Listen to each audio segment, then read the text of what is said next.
저는 이번에 졸업전시를 진행하게 된 홍익대학교 판학과 17학번 김태하입니다.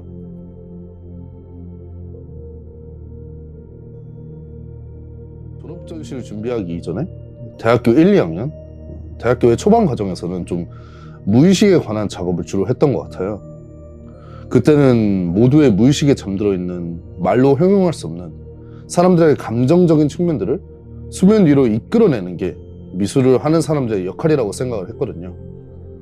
근데 이게 이제 시간이 지나고 시대가 바뀌고 저도 바뀌어가면서 AI도 발전하고 가상 공간에 대한 중점적인 발전이 이루어지는 것을 보면서 어쩌면 현대 사회에서는 무의식적인 측면이 크게 작용하는 게 아니라 기술의 힘이 인간의 감성과 예술에 부가적인 발전을 이뤄낼 수 있을 것이라는 좀 생각을 했어요. 보통 판화를 하는 사람들은 다들 비슷한 고민을 해요. 인간의 인지 속도보다 빠르게 발전하는 현대 과학 사회에서 전통적인 판화는 도대체 어떠한 의의를 지니고 어떠한 작업을 해나가야 하는가에 대한 문제죠. 지금 시대의 유행은 메타버스라고 생각해요. 저는 개인적으로 전통적인 요소들은 현대 시대에 근접한 유행과 결합하기 시작하면서 그 전통 요소에 대한 존속 여부를 판가름 당한다 생각하거든요. 그래서 저는 이 전통적인 판화의 존속 여부가 지금의 이 메타버스 세상에 적응할 수 있냐 없느냐에 관건한다고 생각해요. 지금 메타버스 시대를 견인하는 가장 결정적인 기술력은 3D죠. 그래서 앞으로는 전통 판화와 최신 유행 기술인 3D를 결합해서 시험적인 작품을 시도하려고 해요. 사실 이번 졸업전시 작품에서도 시도를 했고,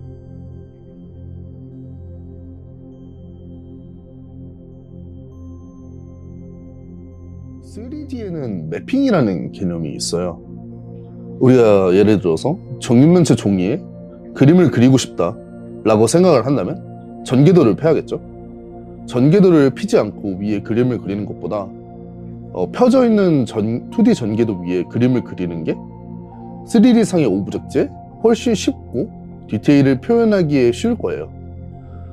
이런 원리로 3D 오브젝트의 그 전개도를 펴가지고 그 위에 그림을 그리고 다시 3D 오브젝트에 씌우는 과정을 매핑이라고 해요.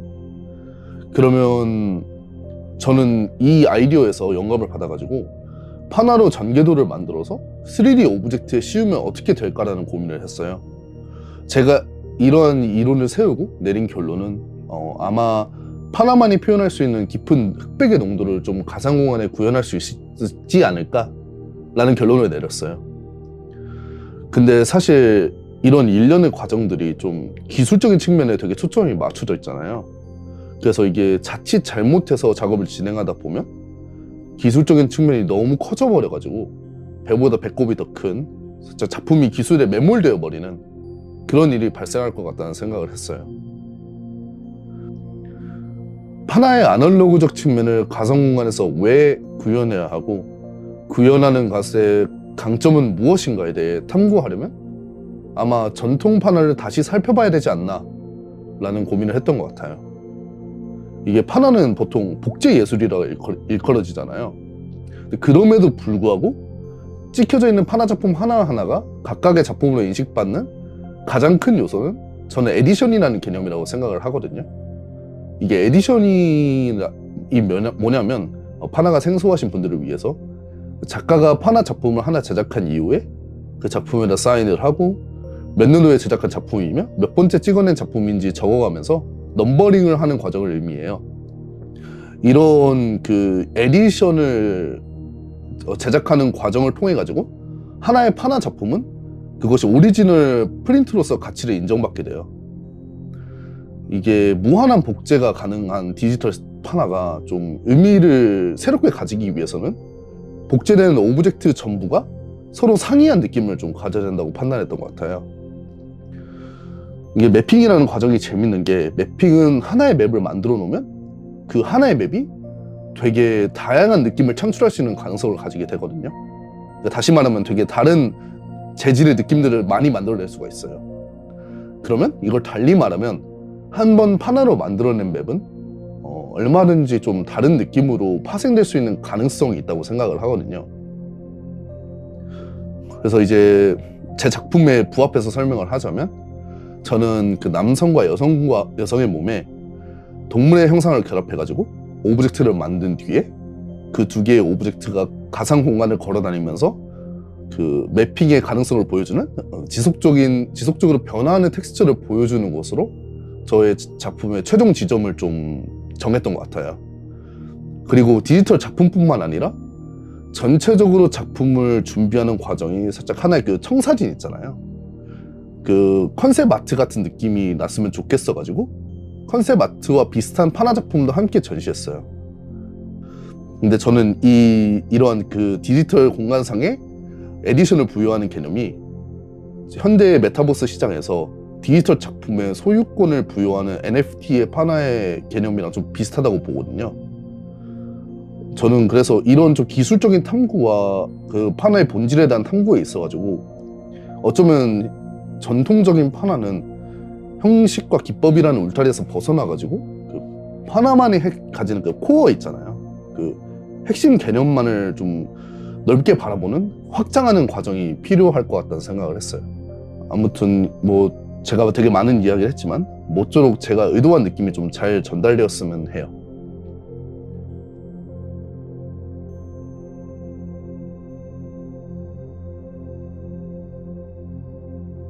일단 첫 번째로 그 선례를 찾는 게 되게 어려웠어요.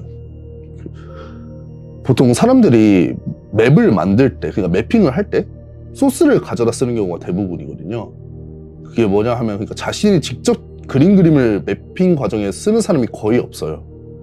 근데 이게 판화라는 게 되게 비주류의 예술에 속한다고 저는 생각을 하거든요. 그 과정에서 이 비주류의 예술인 판화가 그런 극소수의 사람들의 개념과 합쳐지고 나니까 정말 거의 없는 거예요, 선례가. 이게 선례가 없으니까 참고할 작품도 되게 극소수고, 애초에 제가 세운 그 원리가 들어맞을지도 좀 의문이었어요. 과연 컴퓨터가 그 판화가 가질 수 있는 되게 수천 단계의 미묘한 그라데이션, 흑백의 차이를 좀 담아낼 수 있을까? 라는 의문을 제일 많이 가졌어요. 하지만 정말 다행히도 제 이론은 살짝 판화 제품을 찍고 스캔한 뒤에 컴퓨터 상에 옮겨가면서 디지털 작업을 하면서 증명이 되기 시작했어요. 근데 이게 좀 살짝 변수가 생긴 게, 저는 판화로 만든 그 맵에서 담담한 느낌을 의도하고 좀 작업을 진행했는데, 이게 매핑을 하다 보니까 컴퓨터는 이걸 되게 거칠게 해석해 버리더라고요. 그러니까 제가 수천 단계로 나눠져 있다 그랬잖아요, 그 판화의 흑백의 단계는. 근데 이 컴퓨터는 자주 이 미묘한 부분들을 미묘하게 해석하지 않고 그냥 뭉뚱그려서 크게 이해해 버리더라고요. 그러니까 이게 제가 의도한 흑백의 미묘한 차이가 전혀 보이지 않았어요, 처음에는. 그래서 그때 느꼈죠. 이게 디지털 상의 판화 작품을 옮기는 거는 통역과 비슷하구나. 이게 내 작품을 컴퓨터에게 설명하고 번역해주는 과정이구나 라는 생각을 했어요. 이게 전개도의 맞물림을 수정해 나가기 시작하고, 매핑을 좀 더 세분화시킨 거죠. 매핑된 오브젝트의 느낌이 좀 그 판화 작품과 일맥상통하게 톤을 조절해 나갔던 것 같아요. 이런 식으로 이론은 되게 아름답게 맞아떨어져 가기 시작했거든요. 그리고 마지막으로 그 영상을 제작하는 과정에 있어가지고 그 재질의 자연스러운 전환이 되게 어려웠어요. 진짜 그 한 재질에서 다른 재질로 순식간에 툭 바뀌는 건 정말 재미없다고 생각을 했거든요. 그래서 저는 그 재질의 전환에 있어가지고 이게 자연스럽게 또 말이 되게 오버랩 시킨다는 게 되게 어려웠어요. 이게 진짜 특수효과가 안 들어갈 수가 없어요. 불타는 효과, 부서지는 효과, 퍼지고 깨지는 효과, 뭐 찢어지는 효과, 이런 것들이 정말 특수효과가 대부분 사용됐거든요. 그래도 이게 시간이 많이 소요됨에도 불구하고 보는 사람으로 하여금 그 말이 되게 변화하는구나 라는 생각이 들게끔 만드는 과정이 가장 어려웠고, 하지만 가장 중요한 과정 중 하나였어요.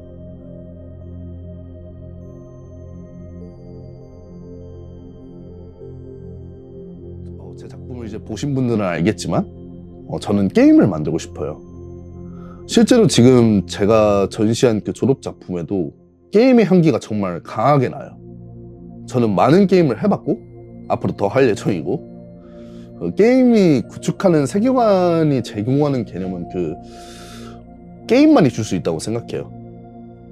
앞으로 저의 작품은 게임 트레일러나 게임 시네마틱과 같은 형식에 가까울 것 같아요. 당연히 이번에 제작한 이 두 캐릭터가 활용될 예정인데, 물론 그것만으로는 부족하니까 이 두 친구들에게 또 저만의 서사를 부여하고 이 두 캐릭터를 중심으로 저만의 그 파나와 합쳐진 3D에는 그 세계관을 구축해 나갈 예정이에요. 만약 여러분들이 그 10년, 20년 뒤에 이 캐릭터나 이 캐릭터들 좀 유명한 영상이나 유명한 게임에서 접하게 된다면 저를 떠올리지는 못하시겠지만 그래도 좀 익숙하거나 반가운 느낌이 들었으면 하네요.